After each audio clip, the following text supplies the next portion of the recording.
the concepts of Christianity and what Jesus taught us to do, they're heralded in society. I mean, being selfless, caring for others, being kind to others, and even examples of this. I mean, sports, military, workplace. I mean, we don't really, even though it's maybe starting to be a little bit more of a selfish society, I think we love to see those teams rise above the individual achievements. Right. And certainly military is a great example of this. I think we're making that sacrifice for your country and fighting for, that selfless sacrifice is something we celebrate. We appreciate that concept, but we don't necessarily appreciate it when Jesus says it if we're outside the church, if we're talking about society itself. Right. We're a selfish society on the outside, and we don't necessarily accept his teachings. We act like Jesus was crazy for saying these things, but then we go honor everybody who practices those things as long as they don't call it Christianity.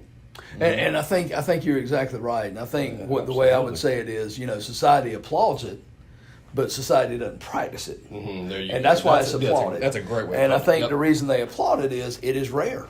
I mean, we see it, okay, we see it in sports, we see it in military. You see it, but it doesn't happen for the most part. I mean, this is, I don't know how else I can measure this, but for the most part, 99.99% of the people I meet, including the one I look in the mirror at every day, it can be selfish and is selfish. Because we have an inert, born in us, got to protect self, got to look after me, got to look after that. And so that's why it is so against the grain.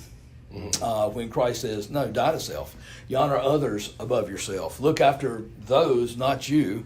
And it is opposite. At the same time, the society applauds it. I'm not sure they applaud the same, like you said. Scripturally, they might disagree with it, or they might, have the world would have something to say against it. But for the most part, when you see it, you got to say that's worth recognizing. Can I ask you a question? Who's that 0.10? 101. My wife and your wife. Oh, nice.